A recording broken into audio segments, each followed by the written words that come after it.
Hi, I'm Liz Hirschnoff-Talley, and welcome to the Capital Coffee Connection podcast. And I am really excited today because I have Congressman Buddy Carter, who is from Georgia's 1st District. I have never in person met with this congressperson. We did a Newsmax piece with Eric Bollings on the balance. And the subject that day was really about hostages. My niece was a hostage in Gaza for 51 days. And what I saw when he was speaking and he talked about Abigail, my niece, in such a beautiful way was somebody that had a heart, is a leader. And so I thought this was a great opportunity. So we invited him to join, and here he is today. And one last thing I'll say, which was I had spoken with another Congresswoman, Lisa Blunt Rochester, and I said, oh, I had this really good interview with one of your colleagues. And she said, who is it? And I said, Buddy Carter. And she said, oh, my buddy. And I loved it. And while we don't talk about politics and policy, what we do talk about is heart and humanity. And the thing that I learned after that was the work that you and Congressman Blunt Rochester have done, which is not a partisan issue, but is Telehealth Modernization Act, which is really beautiful. And I'd love for you to, in a minute, tell us about that, because it's really about helping people. And that's why you're a leader. So that's my way of introducing you and saying thank you for being here. Well, thank you. I'm honored to be here. Exciting. Thank you. So let's start with that whole concept of the work that you and a Democrat are doing, which is really why you're there. And we'll talk a little bit more later about that, your medical history and your being a pharmacist and all that. But what is it that this act does? Because it helps everyone.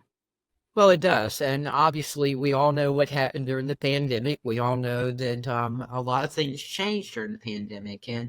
But there were some good things that came out of the pandemic. And telehealth, I think, is an example of one of those good things. There was a national newspaper headline that said that telehealth had advanced more in a week than it had in the last 10 years. And it did, because it became an integral part of our healthcare system. When we were all closed up and not able to meet, a lot of people went to telehealth and telemedicine in order to get healthcare services. And that's why Lisa, and listen, Lisa has been such a great partner. And she's on one side of the aisle, I'm on the other side of the aisle. But we both want the same thing. And when it comes down to it, when you talk about healthcare, all of us, whether you're a Republican, a Democrat, or independent, we want the same thing. We want accessible, affordable, quality healthcare. That's what everybody wants.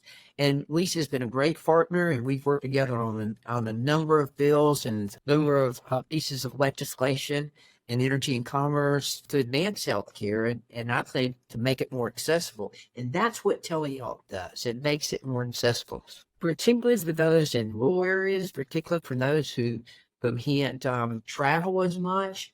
But it also solves another problem that we have in healthcare, and that is the shortage of providers, because this gives us an opportunity for people in some areas that don't necessarily have a specialist to see a specialist through telehealth. Yeah. So you're from Georgia. Thank you for explaining that, because I think it's important for people to really understand the work, and that it does actually affect people that need the help. You're from Georgia. Talk about what makes Georgia special and the people of Georgia are special. Well, it's my home. It's where I've lived all my life, and it's an honor to serve in Congress, but it's a special honor when you get to represent the area you grew up in and you've lived in all your life, and that's why it's so special to me and such an honor for me. I love Georgia. I've been in Georgia all my life. As I say, I grew up there, went to school there, graduated from the University of Georgia. Go Dogs! And I served in the Georgia State Legislature. That was quite an honor in itself. But I love the South. I think it's, I try not to profile. I know the North is different, but at the same time, I just love the South. I love our traditions. I love our food. And I just love everything about it. Yeah. Particularly where I live, because I live on the coast of Georgia, and I have the honor and privilege of representing the entire coast of Georgia, over 100 miles of pristine coastline. I tell people all the time, 435 districts in the United States, and I get to represent the very best one. I love it. And you were born in Port Wentworth and grew up there. And what Yes. was it like growing up there? And tell us a little bit about what your family was like, your parents, what they did. Well, it was very industrial in Pula. In fact, if you go there today, you'll see that it's pretty much, well, the area that I grew up in is pretty much turned into an industrial area. You know, mine's the American story and the American dream. My grandfather was a sharecropper. He didn't own the land; he worked the land. I can remember my father taking me down dirt road when we went to family reunion and saying, you know, we used to live here, we used to live here, we used to live here. They lived wherever the land was they were working. And Mhm. and my father left the country and Cobbtown, Georgia, and Tattnall County, and went to the city and went to Savannah, which Fort Plymouth is outside of Savannah, and got a job at Union Bank and failed. And he told me, he said, when I got that job, I took every penny I had in my pocket and I put gas in my car and I rolled the window down and I just rode around hollering, I got a job at Union Bank. I got a job at Union Bank. He was so Yeah. happy to have that job. He worked shift work, he worked hard, you know, and provided for my sister and I was the first one in my family and my extended family to go to college and to graduate from college. I left home the day I turned 18, not because, oh, I'm 18, I'm out of here, but it just so happened to be that's when I went off to college. I swore up and down I'd never go back. And of course, the first thing I did when I graduated from college was go straight back home. So, Yeah. Yeah. I know that your first job was you were a newspaper delivery person, young boy, and this was your way of working and also making some money.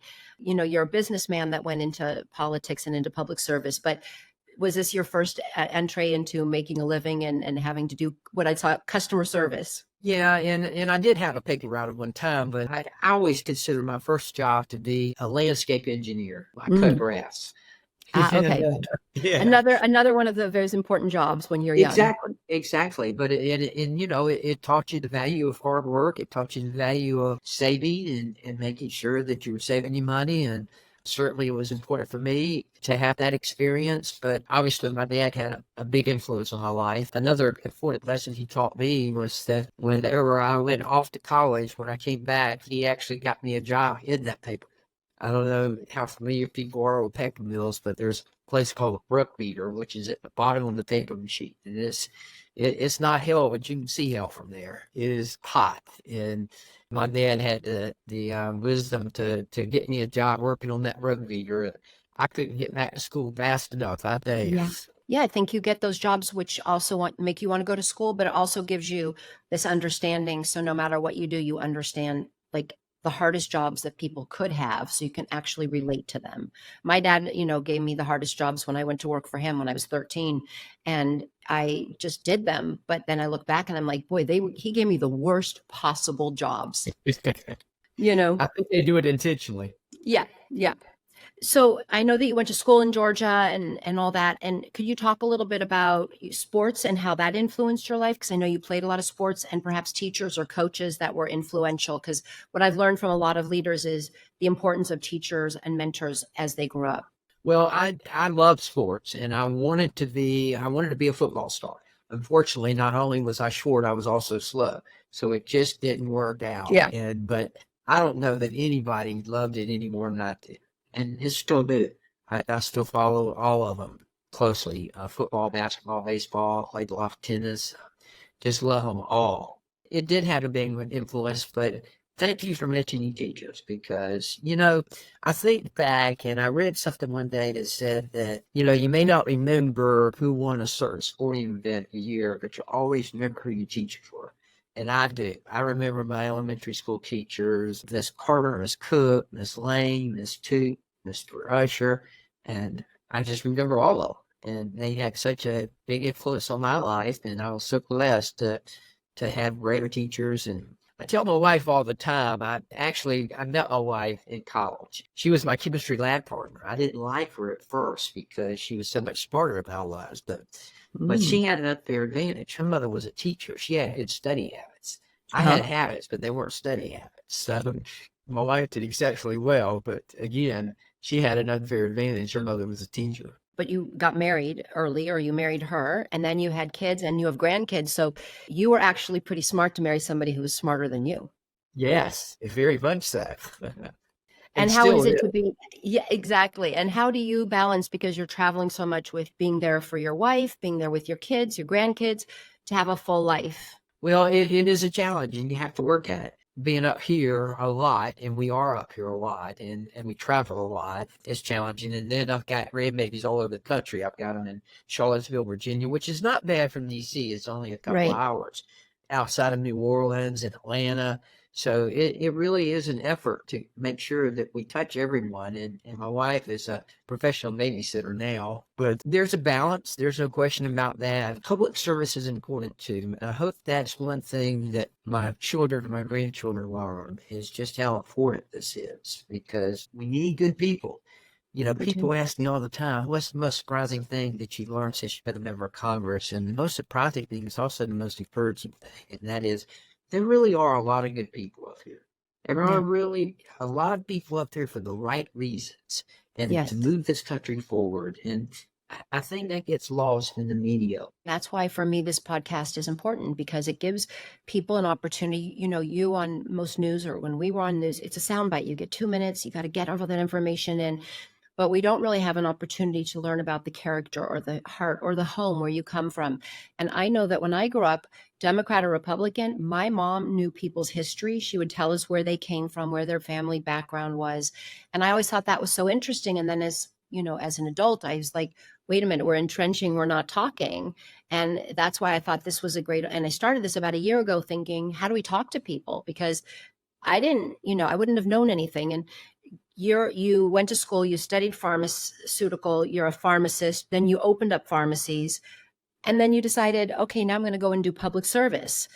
Can you talk a little bit about what that studying pharmacy, the pharmacy world, and studying pharmaceuticals, and what that taught you about not only helping people, but then what you could do as a leader? Well, that's a great question, and you know, and I mentioned a little while ago that I learned to be a star football player, and it Yeah. just didn't work out. I promised my dad after my 2 year in high school that if I didn't get any scouts to come look at me for college scholarships, that I'd get serious about a job. And I don't know what happened; they didn't show up. But anyway, so, but I got a job at a pharmacy, and as a delivery driver, and it was just God's working in my life, because I knew exactly what I wanted to do, and that was it. It was healthcare. It was working with the public, which I'm obviously very extroverted and want to work with the public.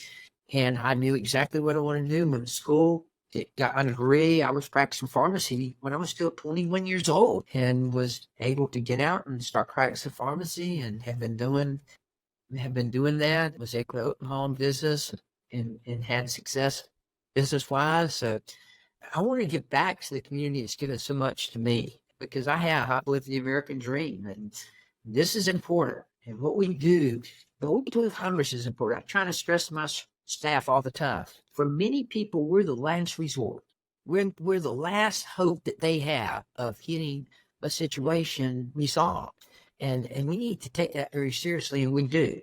I learned in management long ago. It's not real difficult. All you do is surround yourself with good people and let them go at it. Right. We've been very fortunate to have good people. Yeah. Yeah. And it's really a people business. That's the interesting, it's really helping people. What is the best advice you've ever received, or perhaps the worst advice you've ever received? One of the Congress, both of them. No, no, no, no, no, no. The best advice I think I've ever received is just from, again, my dad had a big influence in my life. And, he always wanted me to succeed. He always wanted me to do better. And look, he had a great career. He worked shift work in paper mill, which sounds like, I say that in a degrading way. It's not. That's an honorable trade and an honorable job. And he worked hard, and he was very talented, and a carpenter, and did a lot of good work. But I think just, his encouragement, and really was the advice that helped you the most. The worst, I don't know. I don't. That's a good question. I don't know what the worst advice I've ever got. Might be some stock buys that I could tell you about. Yeah, I hear you. Okay. Well, let me ask you this. I'm going to switch now and go into some of these rapid questions. And if you think about advice at some point, just jump in. And they're Yeah. easy questions, but feel free to answer however you feel. But I think it's just a nice way for people to get to know you on your likes and maybe dislikes. What is your favorite sound? My favorite sounds. My grandchildren. Yeah, Just hearing them, to be around them, and when I hear them, that's my favorite sound. it's a very nice one. What is your favorite color? Red. Ganache. Okay, go dogs. And your favorite scent or smell? Chocolate chip cookies. That's not a bad one. Especially when they're cooking, right? Yes. Yeah. Oh. Yeah. Who is your biggest cheerleader? Who is or was? Oh, you could do both. Who was, who Well, is? my dad was my biggest Yeah. cheerleader. He always encouraged me, and he was always I was always trying to impress him and please him. And but my biggest cheerleader now and is probably Hawaii. Very nice. If you were to have one meal, got stuck on a desert island and the genie said you get one meal, what would your favorite meal be? No question about it. Hawaii spaghetti. I mean, it's just great. What kind of And she sauce? says it's the easiest thing for her to make, but I just love. Do you still exercise? Do you have time to work out and do things? I do 500 push-ups every morning. Oh my gosh. Yeah, I do it in 30 minutes. I get up every morning here at Capitol. I did this morning. I get up every morning here at Capitol. I'm in the gym about 5 o'clock, and I'm doing push-ups at 5:05. So from 5:05 to 5:35, I do 500 push-ups. And then I do some more exercises after that. That is amazing. Do you listen to music while you do it, or do I you just do do. it? I do. So what's on your playlist? 70s music. I'm a child of the 70s. It was the greatest decade for music ever. And Yeah. I'll debate that forever, but it didn't just any 70s music. I'm a big Billy Joel fan. I named my oldest son Joel. Eagles, Allman Brothers, all of them. Elton John, I just love. Great. I like this to ask this question, and it kind of gets revealed through the answers before. But what if you were to say is your superpower? My superpower, I think, is just my faith and my faith in God. And God has truly blessed me. I had an experience this morning that really, I appreciate the opportunity to share this, but I had one of my colleagues called in a couple of us to let us know that he's got brain tumor. And he could have really, been down, but he wasn't. And he shared it with us. And I just felt so honored that he would entrust me. He's very strong and he was very positive and was quite encouraged. Yeah, it's a beautiful look, and this is what it's about. It's like having the It authentic is. relationships and being able to reach out to your friends, your colleagues, but people that you trust.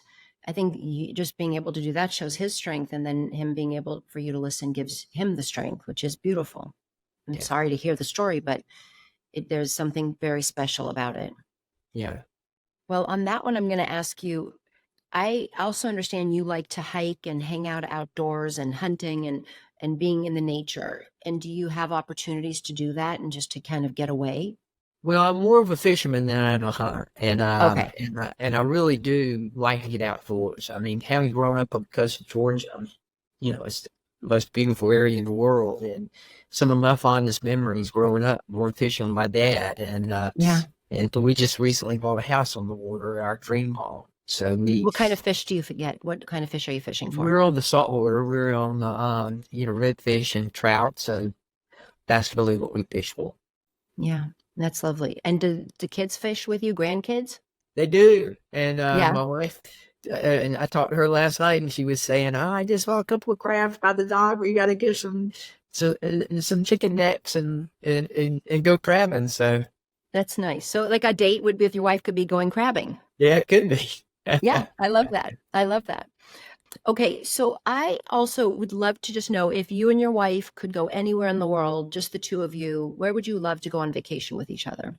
Probably anywhere we could go fishing. She loves fishing too, and She she's does. she's an outdoors person as well. Nice, nice.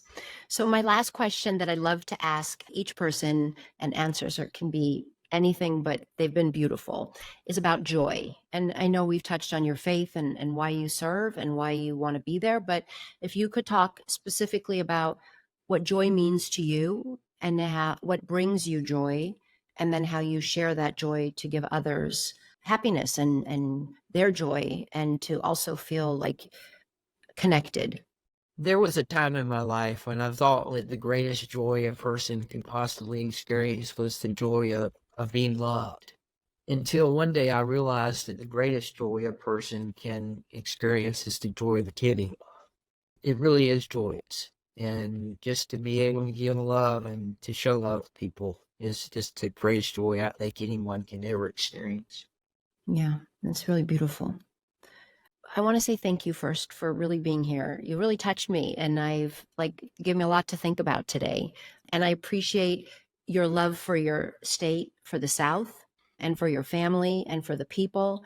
And I really hope that everyone who's listening can, just hear the authenticity of why you go and you leave home, and you're out of your house and in the Capitol and traveling and doing so much. And it's kind of like what you were saying, it's what gives you the joy is to help others and to show others. And what I also love is just that what we basically share, and this is really my purpose, is we all share common humanity and a common ability to hear each other, listen to each other, and share. And so I just want to thank you for this opportunity, and I hope to see you in person soon. But in the meantime, I just want to thank you and really appreciate you and what you do, and having this opportunity to learn more about you. Thank you very much. I've enjoyed this.